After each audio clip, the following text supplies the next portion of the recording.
Military option will not give Nigeria peace. Rather, what you need is to go back and say, before 1914, who were the owners of Nigeria? When you invite those who were owners of Nigeria, Benin Kingdom in the Guinness Book of Records has the largest man-made structure in the world. The wall they built is bigger than the Chinese wall. People don't know this. So that is an extremely old empire. And the man who sits on that throne, the Oba, controls a humongous amount of political power. Then you count the emirs, you count my own OB, yet you exclude them from the process of development is a huge error. It's a huge error. There are three tribes that are always talking about how great Nigeria is and how we must all stick together. Hausa, Fulani, and Yoruba.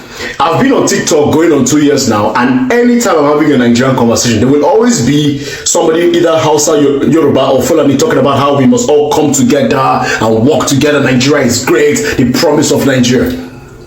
I have never, in my 2 years on this platform, had somebody come from other tribes. I'm from Akwa State. I have never had an Ibibio man. I've never heard anybody from the South, Niger Delta region, even the Igbos.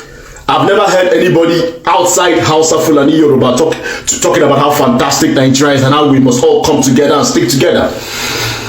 And now I have a solution to the Hausa, Fulani, and Yoruba people that love Nigeria so much.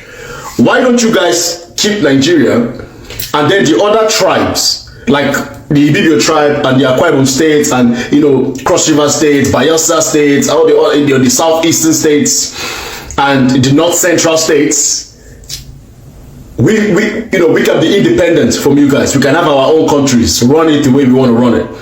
And you guys, Hausa, Yoruba, Fulani, you guys can keep the Nigeria. Because as somebody from Akwa Ibom state,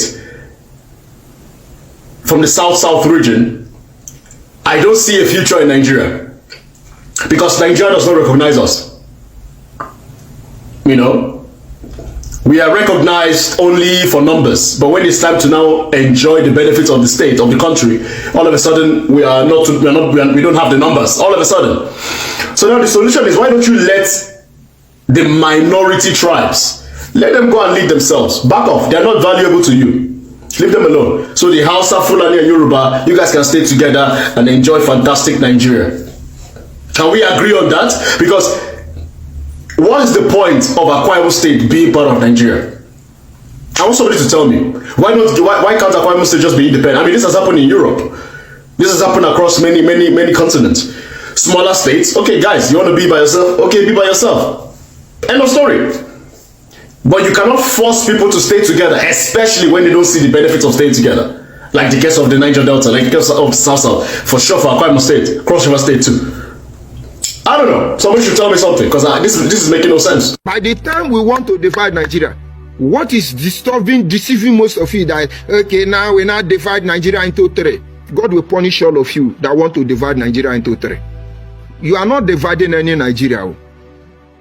You are not dividing any Nigeria until we are done with bookkeeping, check and balance. So to some of them hallucinating, one day we now wake up, yes, we are now here to divide Nigeria into three. Yoruba take one, Hausa take one, Igbo take one. God will punish all of you who want to divide Nigeria into three. Which Wazobia? What is the fucking Wazobia you are dividing us into? Did Oyibo even know Wazobia? Oyibo left two districts, the North and the Southern Protectorate. But for the sake of political reason, they needed more fronts in order to create a viable political party. That is how they divided the Southern Protectorate into two, giving birth to the West and the East. But that does not cover the truth that there are other millions of ethnic groups under this concept. It was to create a structure that will enable a heterogeneous society function homogeneously. Why can't you tell your people the truth? So we shall divide Anambra when the time comes. 3 ethnic groups. Igbo will go The one that come from Israel will go to Israel. The one that come from Anyoma will go to Anyoma and Benin and go to Yoruba land. The one that come from Jamaica will go to Jamaica. I have about 10 workers who are Igala people. And when we come, they can speak Anambra, You know, there is a way Anambra, they all have unique tongue. They can speak Anambra, But then, when they are together, you begin to hear their Igala language. And that is when I say, wait, where now for come? They say Anambra State. I say, wait till now they speak. They say Igala. I say, wait. And so we don't come out and tell you what we don't know. We investigated 98 communities in Anambra State. 21 are not Igala. 98 minus 21. And I know Anambra, but you don't know. After Aguneri and Muneri, the next community till you enter Enugu, till you enter Kogi State, all of them are Igala people. Is any of them working in Oka government house? You never love people where they the same state with you. You won't carry me join. And your father did not tell you that Topi Weka is not Igbo man. It's Igala. Because they don't want you to know. The day they will push you to come and kill Onitsha people, you will now move. This is not the era of Oshobe. Oshobe is for brainless people. But Onitsha people are not saying anything. Be doing what you want to do. But your father didn't tell you. You think Anambra is Igbo. Go and ask Soludo. Igbo of Anambra. Now, this is where you are going to have serious problem. The non-Igbo in Anambra retain their indigenous dialect and they speak Igbo. And then we go to Enugu. When you get to Enugu, Enugu is made up of three people, three ethnic group. Three ethnic group recognized by Nigeria. That is what Enugu is made up of. I was talking to one Enugu man. He said, sir, what do you talk now true? Because you get some people where they so place. They know they hear Igbo and I know they hear waiting them talk. But I'm sure many Enugu people don't know. In the Oshi, they have learned to improvise. So what they do now is they learn your dialect, they speak your dialect, but they retain their original dialect. Look at the man Tinubu appointed, whether one of the ministers Tinubu appointed. He's from Enugu, but he's not Igbo man. That is why when Tinubu appointed him, all these Igbo people from Israel jump out. He said, no, the Igbo man, he won't give her. But when they see that if they hyper this matter, they will be disgraced. That is why they are not talking again. And so in Enugu, Idoma people will take their land. Igala people will take their land. Or do you know the difference between Oberafo and Ombulafo? Enugu man, do you know the difference between Oberafo and Ombulafo?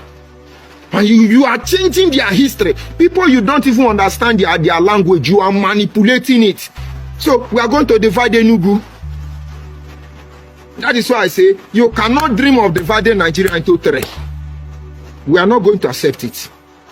And then we move to Ebonyi. We are going to divide Ebonyi into three. Ebonyi state will be divided into three or maybe four. Because the Igbo Wawawa may have to go to Hausa where they come from. According to Igbo from Anambra, that is one. You have Akwa Ibom people in Anambra, in Ebonyi state. When you are hearing is Z equal, have you found out where these people come from? All those land dispute there. Do you know what is really happening? They say Ndi Z, Ndi equal. Do you know who they are? And Idoma people and in Ebonyi state. Because Idoma land starts from Benue, branch to Kogi, down to Enugu, joined Ebonyi state and ended in Cross River state. They are the one you call Yala people in Cross River state. Because they say no, there is no Idoma in Ebonyi, there is no Idoma in Enugu. So how did you have Idoma in Cross River? Because we know them. We call them a Yala now. So we are going to divide Anambra into three. We are going to divide Enugu into three. We are going to divide Ebonyi into three. And then we come to Abia and we divide Abia into three. Or into four. So the Abia state you know today, Abreba people are not Igbo people. Abreba people are indigenous Ibibio. Akwa Ibom people, they are not Igbo. They have consumed them. So go to Aruchukwu. Go to Alesoti village. Alesoti is Aruchukwu man. Go to his father compound. and come back and tell me if you know who is Igbo and who is not Igbo. Why is it so? Go and ask Orji Okalo and call a prominent person from Igbere and ask the person, who are Igbere people? You will see Igbere people are not people you think they are. But everybody keep quiet. So the Igbo man from Israel is jumping up and down. Igbo. There are rumors coming that these Igbo people who say they come from Israel were actually picked from Equatorial Guinea with orientation to do what they are doing. So those of you from the southeast, the earlier you move back and begin to monitor who they are, the better for all of you. Because they are endangering almost a race. There are information that they were recruited from Equatorial Guinea and brought here to mesmerize you people's brain.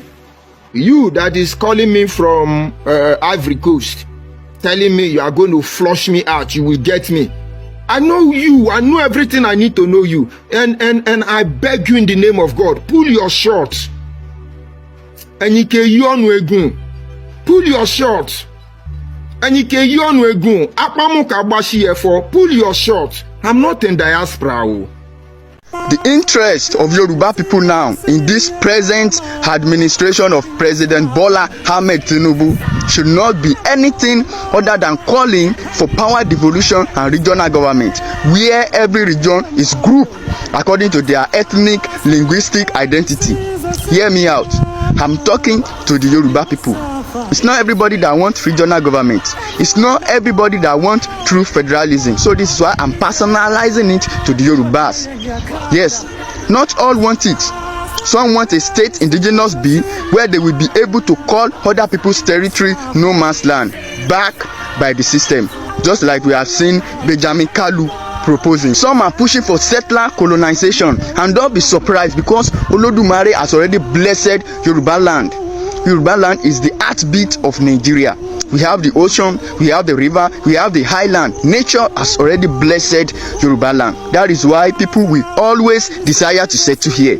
That is why we are the pace setter and heartbeat of this nation. But you must be wary of settlers who are colonists. Why? Because Yoruba land is rich, and the settler does not colonize a barren land. No. The colonization of Britannia by the Romans, Anglo-Saxons, and Vikings was due to its beauty as an island.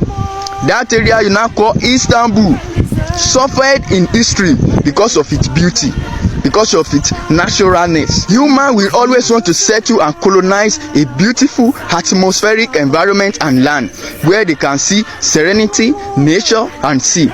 That is why Yoruba land must be protected from any form of settler colonialism. That is why Lagos must be protected from any form of settler colonialism, because there is only one Lagos in Africa, the only state with English and Yoruba name, a very small island desired by all, because it is human nature to desire good things, but it is you, the indigenous, who must reject any form of settler colonialism so that you will not lose your land through it. You see, the crazy part is that once the real indigenous lose their land, the new occupier will do everything they have to protect it and make it survive. Yes, that is how it has always happened in history. Go and fact check.